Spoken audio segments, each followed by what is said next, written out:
Hello and welcome to Red Sand Cottage in Prince Edward Island. We are a permaculture site and a homestead. We're open to the public just basically to share and learn together and as we go. So we're trying to reduce the grass. There's quite a bit of it, as you can see.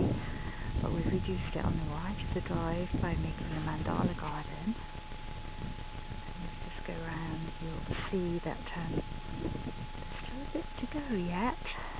And there's a straw bale and a hugel culture. I guess that's not the right pronunciation, that's the best I can do. On the left there. So for this video, I'm just going to take a closer look at Mandala Garden. This garden was created a few weeks ago when the snow melted. It's the 5th of June today. It's been a long winter with a lot of snow, followed by a really freezing cold spring, and with very, very little sunshine. So in a way things haven't really grown as fast as I had hoped. But on the other hand, as we look around, it's not bad for what is, after all, only about 4 to 6 weeks since the snow melted. Here, the snow melted from this side where we're standing now, and gradually, as it moved across the garden, we were creating this, literally willing every inch of snow to melt and go so that we could get it finished. But it took a few weeks, and it was a fair bit of work involved in it, but we enjoyed doing it, and we're quite happy with it. Now things are growing. As you can see, we're trying to stick to mainly edible things or useful things, but I think it's inevitable that a few seeds or cuttings will find their way in here that don't actually follow that rule. But edible flowers, vegetables and herbs mainly. And let's look and see what we've got. We've got some broad beans here. Looking pretty good actually, not too bad at all.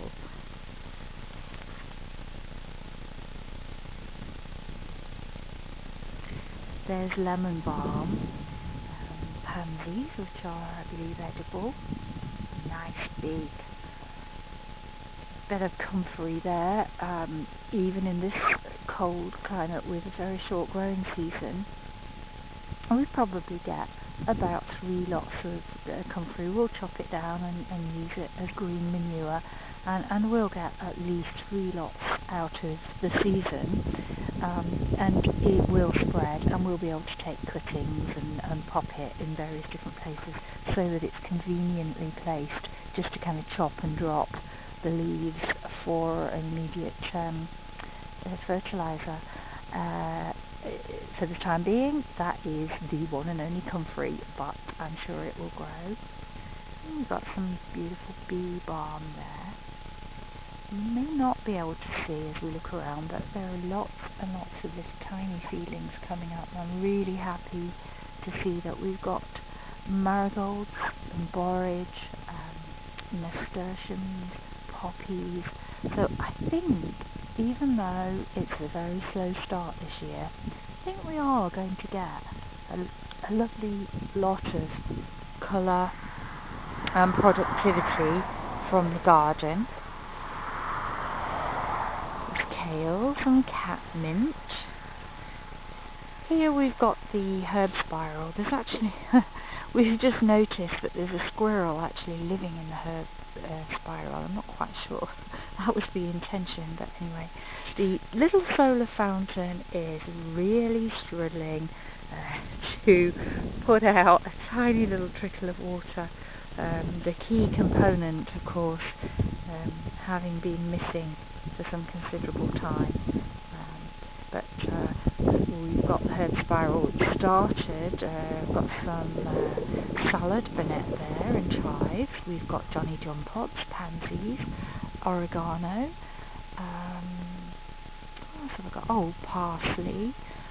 But sadly, I'd ordered a good selection of herbs from a place in Canada, and they've recently informed me that they have not been able to grow them yet because, in their words, the exceptionally cold and sunless spring that we've had. So we've got lots of onions, different types of kales and broccolis. Garden sorrel, that's coming to seed. I think I'm going to let it go to seed. Sometimes I don't like it to go to seed, but we'll get lots and lots of those growing everywhere if we let that go to seed a bit. And that's probably because we're just getting established. I think that's lovage in the middle, and again bee balm, more kales, bunching onions, salad onions, all coming up, little nasturtium seedlings, and sorry, that's one of the neighbours saying hi, and we've got a bit chard there coming up to, or is it? No, it's perpetual spinach, so hopefully those things will develop over time. Usually I like to let lots of things just go to seed and just see where everything comes out. We've got lots of different types of mints. They haven't really got going yet. Bean poles here ready, quinoa. I've planted flax, lots of sunflower seeds towards the back for height and structure, and the lovage and the angelica will also give that. Daylilies. I think you can see it probably in this section here. Lots of strawberries in flower at the front there. My method of sowing seeds tends to be incredibly haphazard. I really just don't have that. I'm not that kind of gardener who can plant things and put things in the proper place and in straight lines and in sensible places. I'm usually, or at least I tell myself, I'm in too much of a hurry, and I basically throw seeds around. That's what I do. I throw seeds around, I quickly scuff them up with my boot, and that's it. And the result here is that we've got quite a lot of things growing far too closely to each other, but in time I will start thinning it out. So we've got lots of radishes. Lovely. I love this purple kale, and we usually let all of these types of things go to seed, collect the seeds, and we grow microgreens throughout the entire winter. It keeps us going on the seed harvest. Mizunas there, lots of different types of rockets I've got going. Again, they'll seed prolifically, and these will be fantastic winter veg to keep us in green throughout the whole of the long cold winter here. But also we're going to get lots of fabulous green leaves.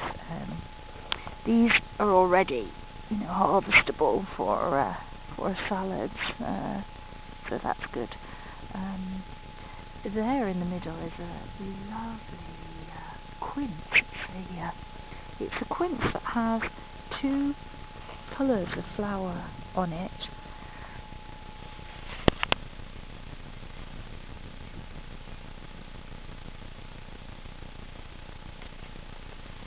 On the same bush, and it does produce fruit, so it's lovely. Mints again there, and lots of hollyhocks going, and wallflowers. Got pineapple mint, chocolate mint, which smells absolutely divine.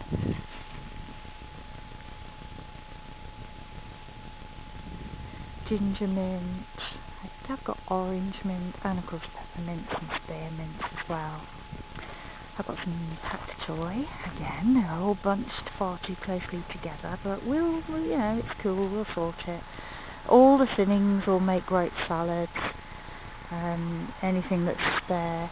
This black, I heard it called lots and lots of different names throughout the years, depending on where I've been living.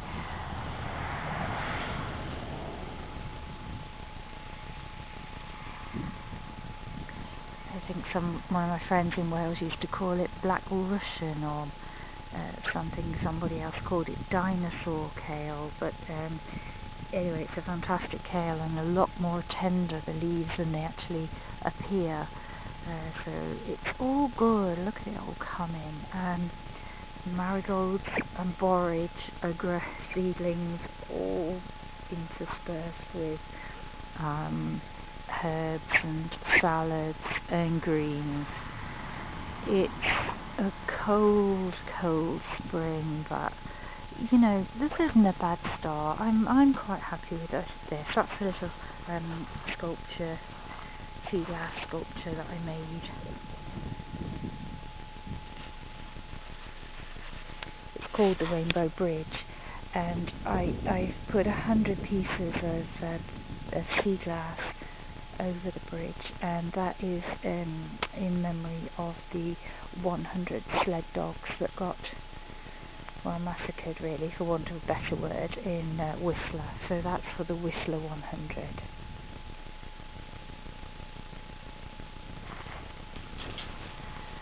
And that's Mandala. I'm hoping that in maybe another very short few weeks I can do another video, and that will find a lot more growth, a lot more lush productivity going on here. But for now, to say it was lawn only maybe 4 or 6 weeks or so ago, I don't think it's doing too badly. We shouldn't be too despondent, but the cold has certainly set things back a bit. But we can't change the weather, and next time maybe it'll be a beautiful sunny day and we'll be able to show you a lot more growth. I hope so.